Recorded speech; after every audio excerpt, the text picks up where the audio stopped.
नमस्कार, खबरों की खबर में आपका स्वागत है। मणिपुर क्यों जल रहा है और क्यों कांग्रेस पार्टी और ये I.N.D.I.A वाले मणिपुर को लेकर के पूरे देश में बवाल कर रहे हैं। बड़ी उलझी हुई कहानी है जिसे आज खबरों की खबर में हम सुलझाने जा रहे हैं। लेकिन एक बात जो समझने की है वो ये कि जब ये मसला अविश्वास प्रस्ताव के दौरान लोकसभा में उठाया गया तो अमित शाह ने क्या कहा?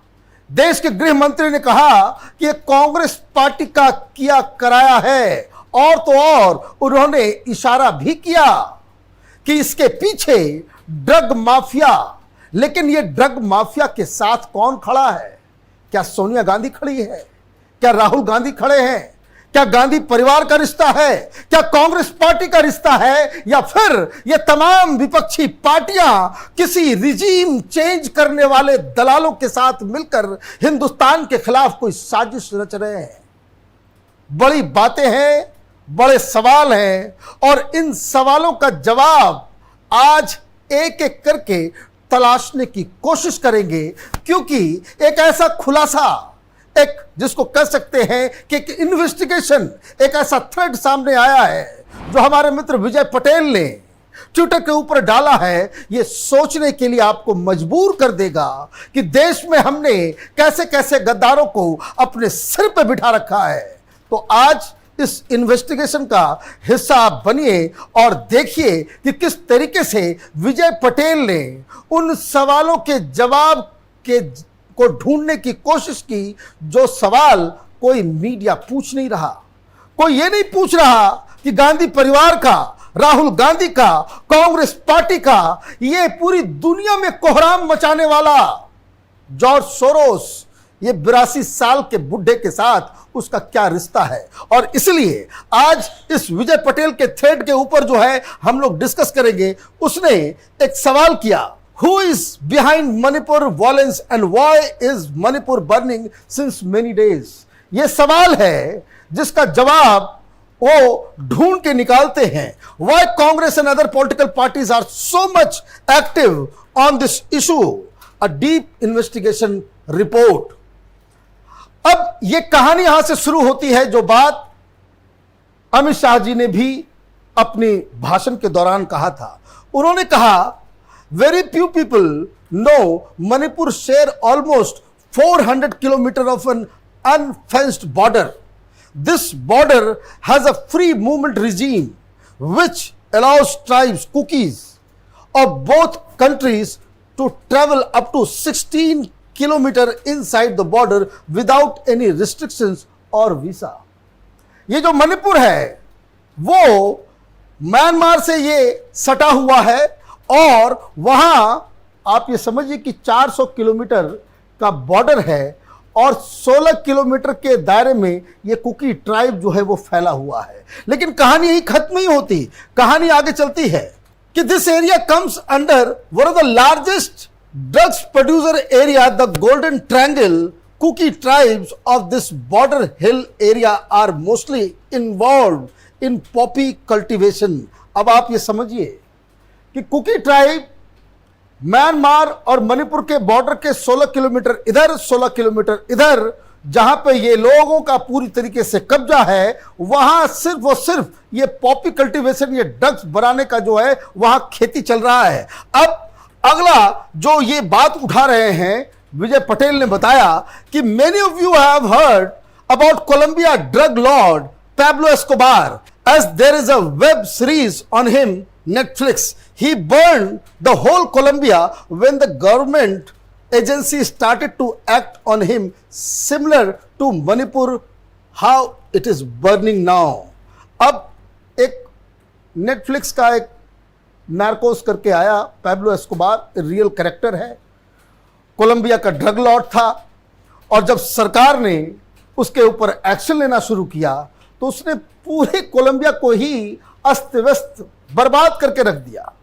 पूरे देश को जो है वो हिंसा की आग में झोंक दिया। ये कहानी, ये जो अब बताई जा रही है, उसका क्या रिश्ता है? ये कह रहे कि ये देखिए ऐसा ही कुछ मणिपुर में भी हो रहा है जो कोलंबिया में हुआ, और कोलंबिया में जिसके इशारे पे सब कुछ हुआ, वही फिलीपींस में भी, वही श्रीलंका में भी, और वही शख्स मणिपुर के लिए भी जिम्मेदार है। अब ये जो दावा है कि जॉर्ज सोरोस, ये कोई नया नाम नहीं है।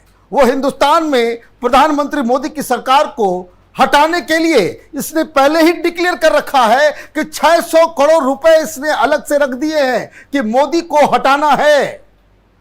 आपने देखा किस तरीके से अडानी के ऊपर उसका एक बयान आया था कि अडानी गिरेगा तो मोदी सरकार भी गिरेगी, और उसके बाद वो हिंडनबर्ग की रिपोर्ट जो है वो आ गई, और उसके बाद ये सारा कुछ जो है वो खेल शुरू हुआ। अब ये दावा तो इन्होंने कर दिया, और जो इन्वेस्टिगेट करके जो तथ्य को इन्होंने निकाला, विजय पटेल है, वो उन्होंने बताया, according to the executive intelligence review EIR, Soros has made money from drug financing by investing in it directly and with his closely identified Gilinski family in Colombia.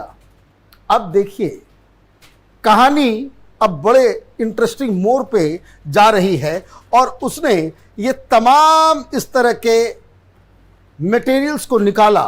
ये जो बताया गया EIR इन्वेस्टिगेटिव रिपोर्ट है, जिसमें ये साफ साफ ये वेलेरी रस की किताब का आर्टिकल है, जिसमें लिखा हुआ है Soros role in the drug take over of Colombia.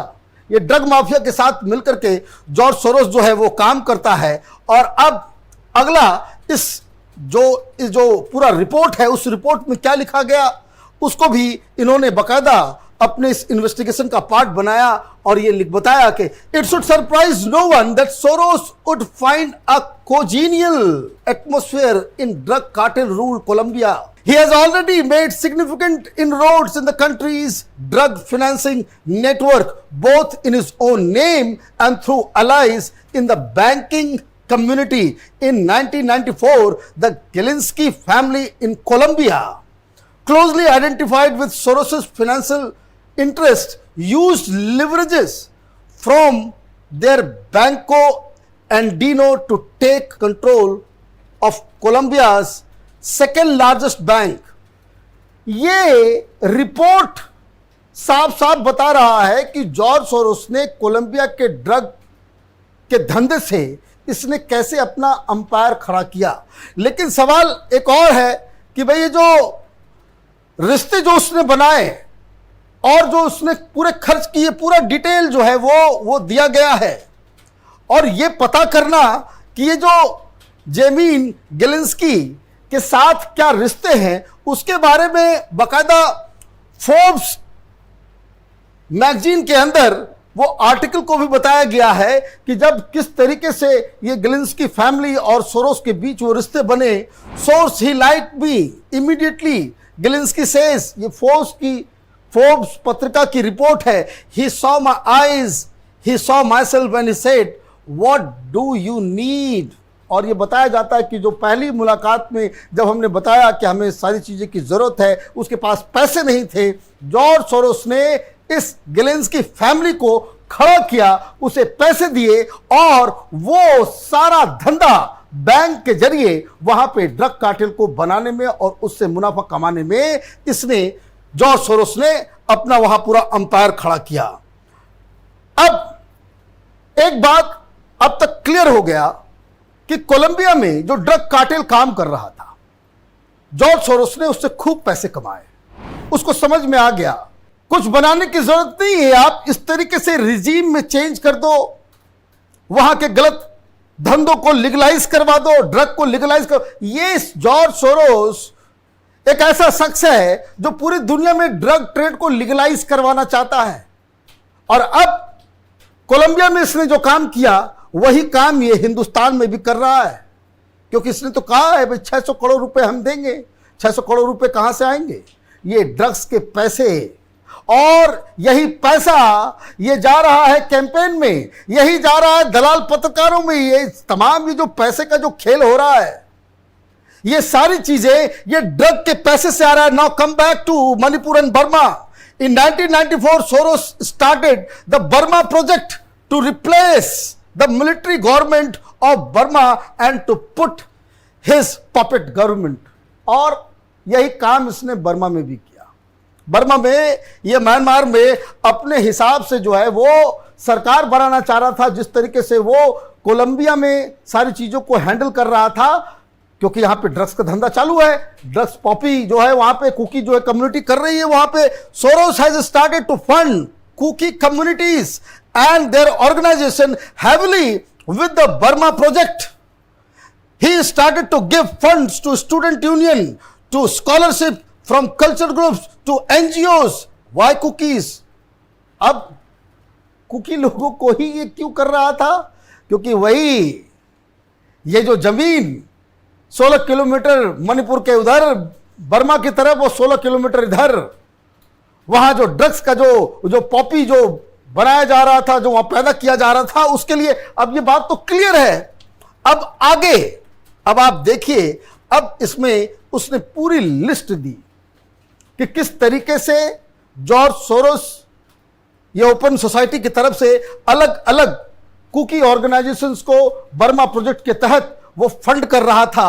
All Burma student democratic front, इस तरह के तमाम लिस्ट इसने दिए हैं। Burma library, free Burma coalition USA, Korean solidarity organisation Thailand, Mizzima news group India, Muslim salvation organisation of Burma, Thailand में बना हुआ ये ऑर्गेनाइजेशन। तो आप देखिए कि किस तरीके से इसने अलग अलग चीजों के नाम से, जैसे ये देखिए हिंदुस्तान में भी बहुत सारी ये लेफ्ट लिबरल कबाल, ये दलाल पत्रकारों का जो जत्था है, ये अलग अलग तरीके से, ये नक्सलाइट्स, तो ये सेपरेटिस्ट, ये एनजीओ खोल करके और पता नहीं क्या क्या करके ये वामपंथियों को पैसे दिया करता था। ये तो ऑलरेडी पब्लिक डोमेन में है। अब ये बर्मा कनेक्शन आया। In the same year, in 1994, Soros formed a think tank, FDL-AP, in which Sonia Gandhi was co-president and Burmese politician Aung San Suu Kyi is senior advisor. The priority of this group was to set up a puppet government in Burma. ये देखिए, ये FDL-AP का बकायदा website से निकाल करके बताया गया कि जॉर्ज सोरोस ने ये बनाया। सोनिया गांधी वहां नजर आ रही है को प्रेसिडेंट के रूप में, वहां भी और भी लोग हैं, आंग सांग सू की है लीडर वहां, ये सारी चीजें। और उसने ये भी दिखाया कि जो उसके वेबसाइट पे ही लिखा हुआ है कि किस तरीके से वहां फाइनेंशियल सपोर्ट में लिखा साफ है कि FDL-AF continuing existence and activity are due to large part of generous contribution from Soros Foundation. अब क्या चाहिए? बर्मा में एक पपेट गवर्नमेंट बने, आंग सान सू की को वहां पे सरकार का इंचार्ज बनाया जाए, इस पर्पस से आपने ये सारा कुछ किया।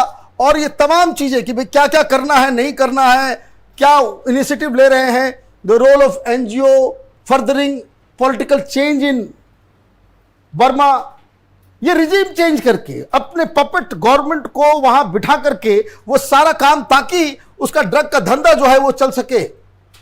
और उसने तस्वीर भी दी कि आंग San Suu Kyi is very close to Soros and that's why the deep state of USA wants to make her PM of Burma. ये देखिए जॉर्ज सोरोस, ये 82 साल के बुड्ढे के साथ आंग सांग सू की का जो है वो की तस्वीर, सारी चीजें ये रात साफ दिख रही है। Soros has also started a drug policy alliance. With the help of its funding, he wants to change government policies. He wants to make drugs legal. He wants to decriminalize drug related crimes. ये पूरी दुनिया में यही कहना चाह रहा है, क्योंकि ड्रग के धंधे से ही इसका पूरा सब कुछ चल रहा है। और ये प्रॉब्लम होता है, कई सारे देश में जो है वो मौत की सजा है, और इसको लेकर के वो हर जगह कैंपेन चलाता है। और जहां जहां ये ड्रग्स का धंधा है, वहीं वहीं इसके इंटरेस्ट और वहीं वहीं वो रिजीम चेंज का हिसाब किताब में लगा। With the fund Soros is helping to advocate drug criminal in the name of human rights all over world including Burma. अब कहानी आगे बढ़ती है। श्रीलंका में क्रैकडाउन हुआ, ड्रग माफिया के ऊपर कार्रवाई शुरू हुई। In 2018, Sri Lanka started a crackdown on drugs. drug cartels and declared death penalty to drug lords and traffickers. Soros had warned Sri Lanka to that by doing this they are playing with the disaster.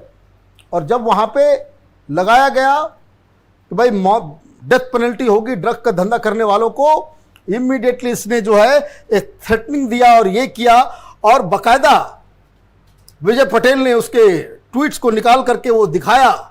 Duterte's violent crackdown on drugs in the Philippines is not a model to follow. Sri Lanka is unfortunately doing just that as reinstate the death penalty for the drug offense.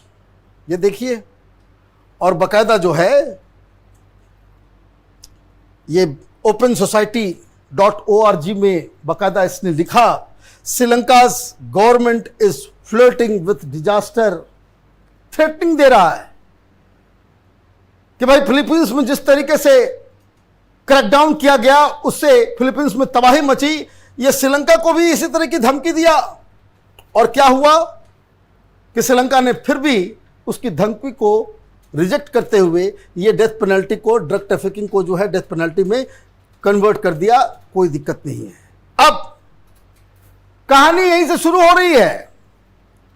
यह बात तो clear हो गया कि ये drugs, regime change, Burma, हर जगह George Soros के पदचिन्ह मिल रहे हैं. मतलब ये कि जॉर्ज सोरोस ये चाहता है कि भाई हिंदुस्तान में भी ये ड्रग्स का जो धंधा जो मणिपुर में ऑपरेट हो रहा था इसके ऊपर कोई कार्रवाई नहीं हो, और कार्रवाई कर दी गई तो वहां फिर से वो बवाल मच गया.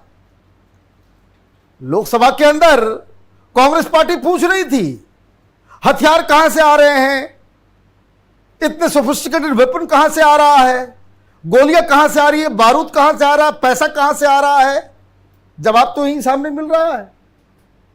सोनिया गांधी को मालूम होना चाहिए, कांग्रेस पार्टी को मालूम होना चाहिए कि जॉर्ज सोरोस का क्या इंटरेस्ट है इसके अंदर, क्योंकि अब सरकार ने यह बताया, यही बात अमित शाह लोकसभा के अंदर बता रहे थे कि between 2007 and 2018 over 18,664 acres of poppy cultivated land have been destroyed by the state forces.